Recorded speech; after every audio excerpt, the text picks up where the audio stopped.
ये स्टेप्स है वो आप लिखोगे, लेकिन जो ये कैलकुलेशन पार्ट है that you will do in your rough paper और rough notebook.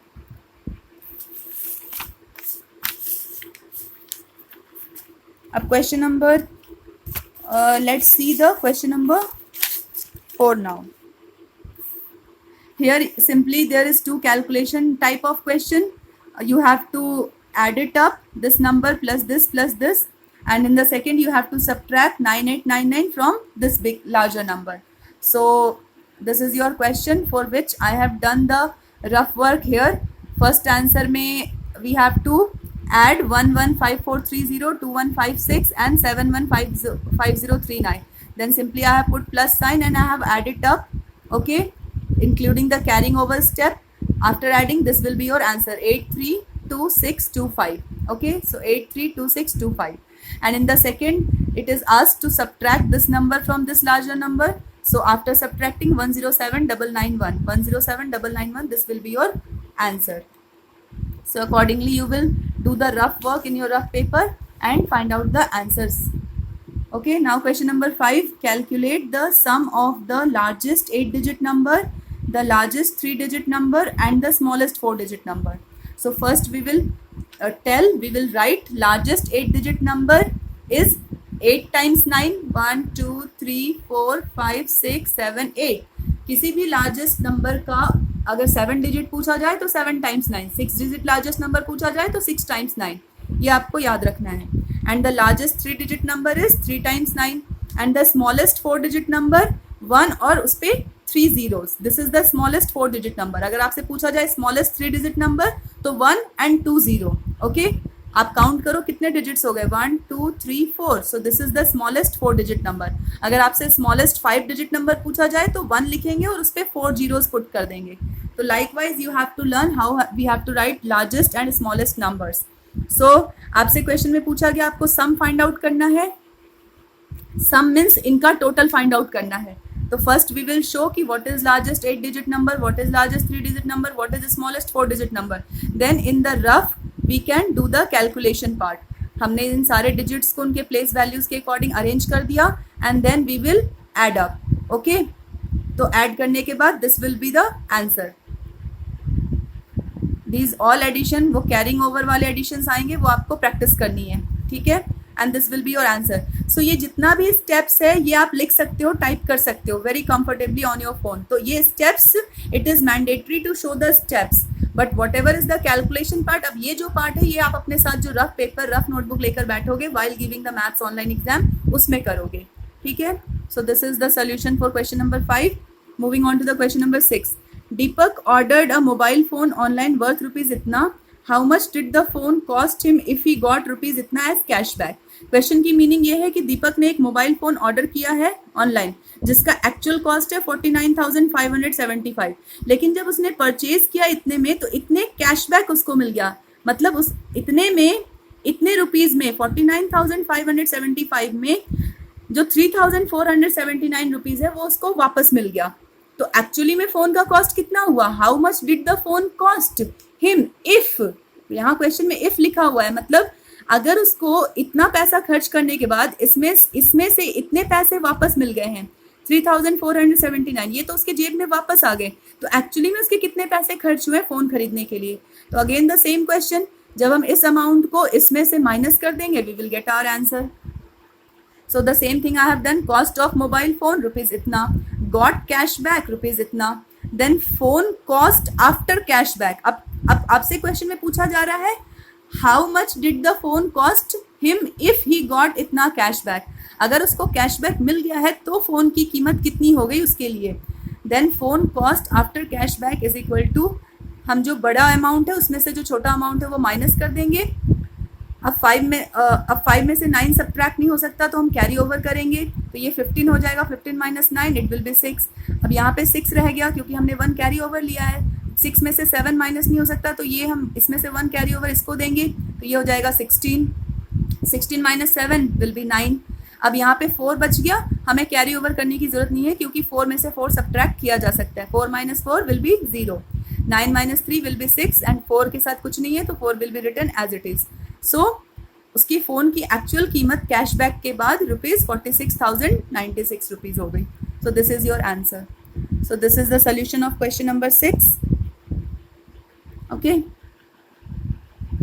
Now coming to the question number 7. Manan has an apple orchard. One row in the orchard has 105 apple trees. This is also from your book. Find out the total number of apple trees in Manan's orchard if there are 42 rows in all. मनन के पास कोई Apple का garden है, orchard means garden, जिसमें row wise tree लगे हुए हैं, Apple trees. एक रो में मनन ने 105 एप्पल ट्रीज लगाए हैं. तो आपको total number of Apple trees find out करने हैं. अगर मनन के गार्डन में टोटल रोज जो पंक्तियां हैं वो हैं 42. ठीक है, तो simply we will multiply and we will get our answer. When we will multiply 105 into 42, we will get our answer. So similarly, you will write the statements like apple trees in one row is equal to 105. Total number of rows is equal to 42. So total number of apple trees in all these 42 rows will be 105 into 42. Okay. And whatever will be the multiplication calculation part, that you will do in rough. First we will write 105, then we will write 42. First आपको 2 को multiply करना है 501 से. ठीक है, उसके बाद आपको 4 से मल्टीप्लाई करना है, लेकिन उसके पहले आपको वंस प्लेस पे 0 पुट करना है. सपोज यहाँ पे मैंने 2 को किया, 2 5 जा 10, 0 पुट किया, 1 कैरी ओवर आ गया. नाउ 2 मल्टीप्लाइड 0 विल बी 0, लेकिन ये 1 है तो इस 1 को एज इट इज हम यहाँ लिख देंगे. नाउ 2 1 जा 2. ओके, अब हमें 4 से मल्टीप्लाई करना है इस पूरे नंबर को, लेकिन उसके पहले हम यहाँ पे 0 पुट करेंगे वंस प्लेस पे. तो वी हैव डन. नाउ 4 5 जा या 5 4 जा 20, 0 पुट किया, 2 कैरी ओवर आ गया. अगेन 4 को 0 से मल्टीप्लाई किया तो 0, any digit multiplied by 0 will be 0, लेकिन 2 यहाँ पे कैरी ओवर है तो 2 एज इट इज हमने लिख दिया. एंड 4 1 जा 4. उसके बाद हम इन दोनों नंबर्स को, इसको और इसको, दिस 210 एंड 4200 को हमें ऐड करना है. This is the next step in doing the multiplication. So 0 + 0 0, 1 + 0 1, 2 + 2 4 and 4. So total number of trees is 4410 apple trees. Now you can see I have written all the steps. So writing all the steps will be very easy. And for putting the multiplication sign, you can use the letter X. Okay. And whatever is the calculation part, that you can do in your rough paper. Now the question number 8, that is the last question of your worksheet number 2. It is based on the simplification, that is the BODMAS rule. According to the BODMAS rule, you have to simplify. BODMAS, some questions are on the DAMAS rule, in which first you have to solve the division part, then multiplication part, then addition part, then subtraction part. And in the BODMAS type of question, first you have to solve the bracketed part. This is called the bracketed part. And then you have to solve the division part, multiplication, then addition, then subtraction. So this rule you have to keep in your mind. In first, there is no bracket. That means you have to solve this simplification question based on the DAMAS rule. So first, what is the question? 19 plus 10 divided 2. So first, according to DAMAS rule, first we have to solve the division part. So we can see the division sign is in between 10 and 2. So first we will divide 10 by 2. So we know it is required to do. If we will divide, sorry.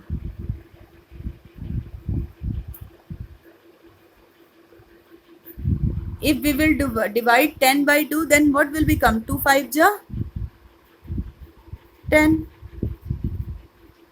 So 5 will come over here. So I have written 5. In first step, you will solve only the division part. Okay. And rest of the things will be written as it is. So 19 plus 5 multiplied 4.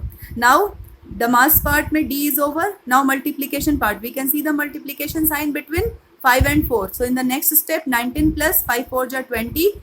And in the next step, 19 plus 20 is equal to 39. So 39 is the answer. And in the B part, again we can see the division is in between, the division sign is in between 2 4 1 5 and 3. That means 2 4 1 5 will be divided by 3.